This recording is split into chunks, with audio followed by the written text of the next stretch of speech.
She didn't lower her voice. Not even a little. "I'm divorcing you," she said. "I sold the apartment. You have nothing left." She made sure everyone heard. The whole restaurant went quiet. Forks stopped. Glasses froze in the air. And just like that, I became the man people pitied. Or laughed at. We were at a rooftop restaurant in downtown Chicago. Soft jazz played in the background. Golden lights hung above white tables. The skyline glowed behind her. Lake Michigan stretched out in the distance. She looked perfect. Confident.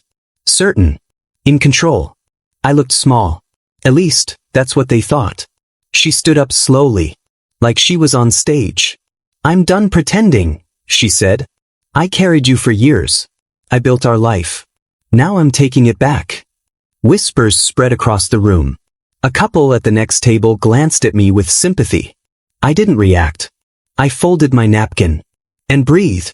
For years, people believed the same story. That she was the success. And I was just the... My wife, Laura, worked in luxury real estate. Sharp suits. High heels. Fast talk. Fast money. She could own a room in seconds.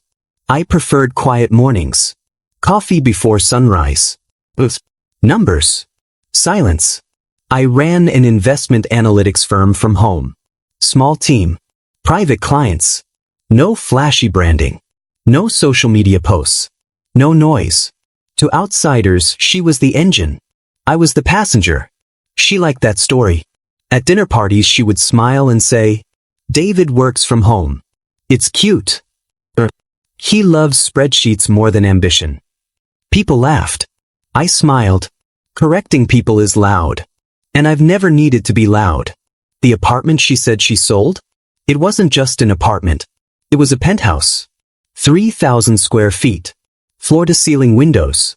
Marble kitchen. Private elevator. She loved telling people she found it. What she never mentioned was who paid for it. We'll get there. That night wasn't random. It was planned. Her firm was celebrating a record quarter. Investors were there. Partners. Even a few media people. She picked the place. She picked the timing. She picked the audience. And she picked me as the final piece. When she said, "I sold the apartment," she turned just enough so others could hear. "It closed yesterday," she added. "All in my name."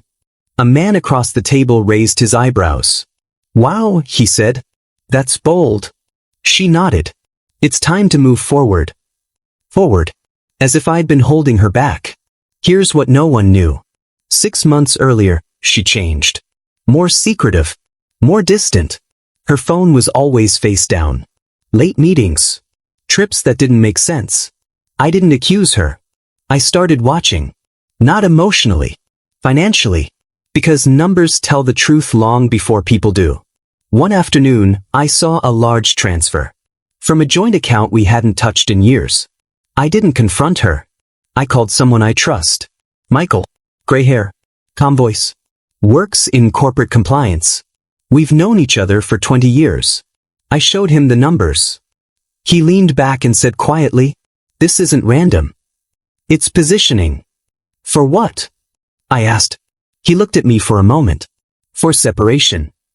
I didn't panic. I didn't yell. That night I went home. Kissed her on the cheek. Asked about her day. She talked about a new developer. I listened. And I started preparing. Not for revenge. For truth. Over the next few months, she grew colder. At a friend's birthday dinner she laughed and said, "David wouldn't survive without me.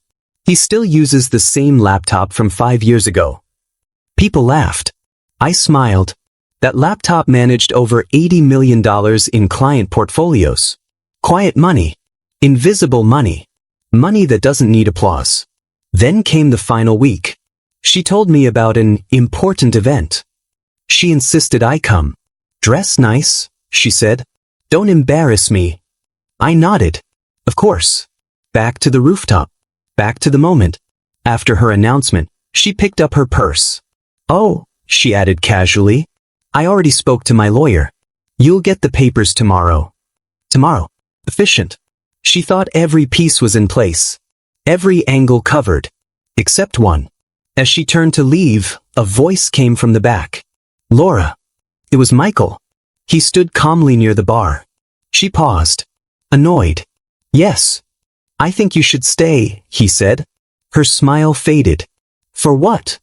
The lights dimmed slightly. A projector screen lowered behind the bar. Murmurs spread across the room. Her jaw tightened. What is this? She asked. I stayed seated. Hands folded. The screen lit up. First slide. Property deed. Lakeview Penthouse. Owner, Evergreen Holdings LLC. Not Laura. Not me. An LLC. She laughed nervously. What is this, David? Michael stepped forward. Evergreen Holdings was created 7 years ago, he said calmly. Funded entirely by David. The room went silent. Her face changed.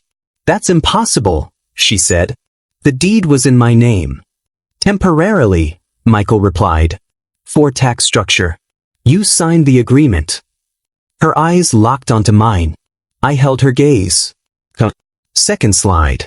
Bank records. Large transfers highlighted. Michael continued. These funds were moved without majority approval. A few investors leaned forward. Laura whispered, You set me up? I shook my head. No. I protected what I built. Here's what she didn't know.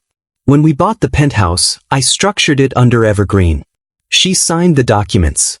She didn't read them closely. The majority ownership? 70%. The down payment came from an early tech investment. Years before we met. I never bragged about it. I never needed to. Third slide. Emails. Between Laura and a developer. Talking about leaving the marriage after the sale. A quiet gasp moved through the room. She stepped back. You went through my emails? Michael answered. No. The developer forwarded them when legal questions came up. Silence. Heavy. I stood up. Slowly. Laura, I said gently. You're right about one thing. The room held its breath. I won't survive without you. She looked confused.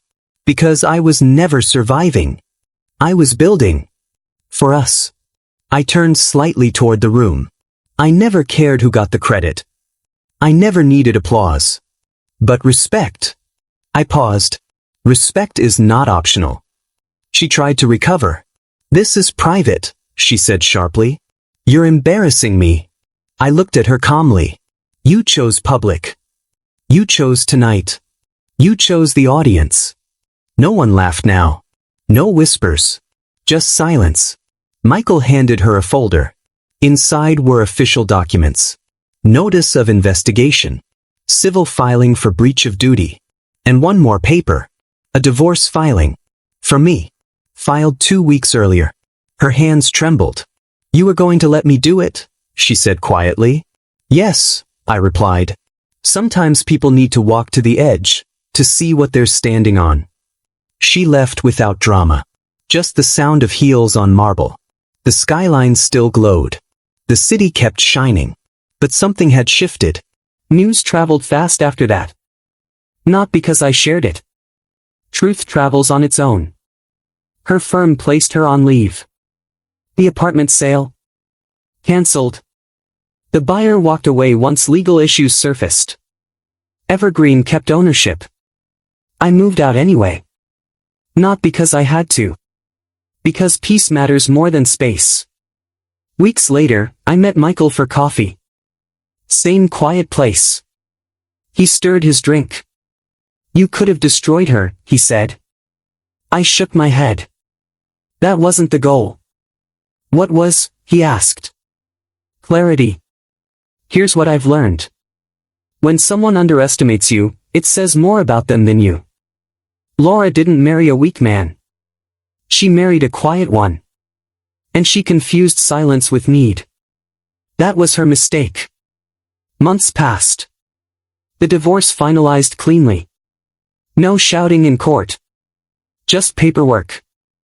I gave her the fair share of what was joint. Clear. Honest. Because integrity isn't seasonal. I sold the penthouse later. At a profit. Reinvested into new projects. With partners who value quiet strength. I moved into a smaller place near the lake. Simple. Calm. Mine. Do I regret loving her? No. I loved her deeply. But love without respect becomes charity. And marriage is not charity. It's partnership. Sometimes I replay that night. Her voice across the white tables. I'm divorcing you. I sold the apartment. She was so sure. So confident. And in a strange way, I'm grateful. Because confidence without truth eventually collapses. Usually in public. If you feel underestimated. If someone mistakes your quiet for weakness. Listen carefully. Keep building. Keep records. Stay patient. You don't need to announce your value. Just know it. And when the moment comes, stand calmly. Let the truth speak. You won't need to shout. I never wished her harm. I wished her growth. Maybe one day she'll understand. Respect doesn't belong to the loudest person in the room. It belongs to the one who stays steady when the room turns cold. The skyline still shines at night. The lake still reflects the lights. Life moves forward. So did I. Without yelling. Without revenge. Without losing myself. Because in the end, dignity is the one thing no one can sell. If this story resonated with you, let me know where you're watching from. And don't forget to subscribe for more stories like this.